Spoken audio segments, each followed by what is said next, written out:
What is going on, everyone? It's me, Songs of Rays, and welcome to another BabbleOn Legendary Guide for Outriders. Now, this one is kind of special. This is the Heir to the Desert. This is the first, tactical burst-firing assault rifle that we're going to be looking at today.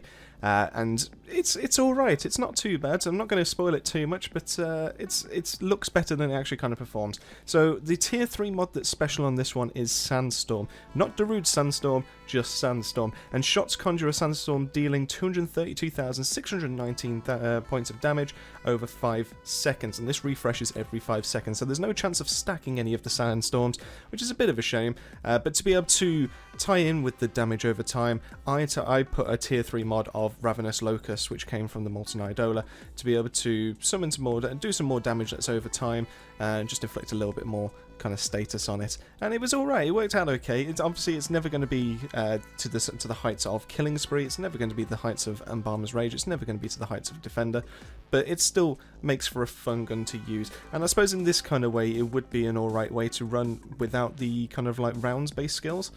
So yeah, let's look at some of the properties that come with this gun. So the crit multiplier is only 150%. Now that's kind of okay. That's kind of middle of the pack. That's not really going to be breaking any kind of limits, breaking into the meta or anything like that. The clip size is a nice 60. Now this part of it, when you tie in some of the perks that you can actually have with some of the classes, where you can have an additional 50% magazine, is kind of nice to be able to have a 90 round burst rifle on top of that. So that gives you, what, off the top of my head,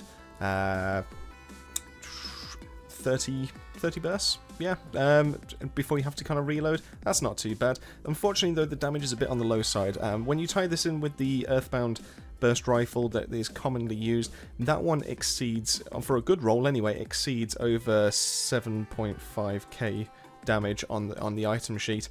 Now this one is 3.5, so why would you use this over this? Well, the short answer is you wouldn't, but it looks better, and I suppose that's the only kind of saving factor. And if you ever want to do a damage over time kind of build, then I suppose this one would be better as well, because it allows you to stack up to 2 of those dots.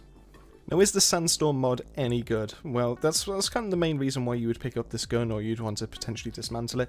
And it kind of does a decent enough job. It kind of does float around a little bit. It does move between a few enemies. I don't know if there's any kind of tracking on this. I think it might just be a little bit more random than we think. But the overall sense of it is okay.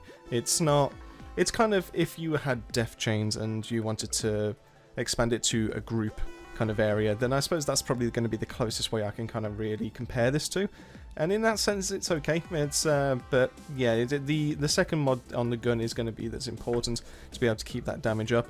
The way that I went is not really that effective. I don't think locusts, even though it's a great kind of image that we've got sand and we've got locusts, and all of a sudden we're now Brendan Fraser inside the next Mummy film. It just doesn't really come together to make that good of a gun. And I don't think there's a way to be able to make this as effective as any Earthbound kind of assault rifle. The damage is just too low.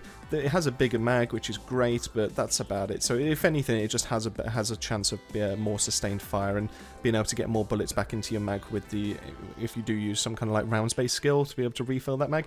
It gives you a bit more of an opportunity to be able to do so.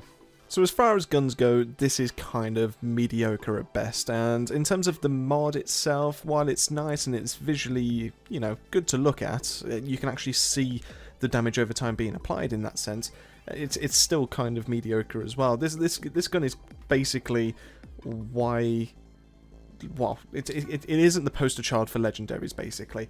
It doesn't. I feel like it needs something. I feel like the damage over time is a bit low, especially when you're doing 250,000 over 5 seconds. I feel like that's a long amount of time to be able to try and do the extent of the full damage, especially when the damage of the rifle is already kind of low. So, in my opinion, I do feel like it needs a little bit of a buff, but maybe that's just because of my lower firepower one. Maybe it actually does get better as it goes up, but yeah, in terms of which is going to be better, the gun or the mod, technically neither, but it's still quite nice to have that mod obviously in your collection.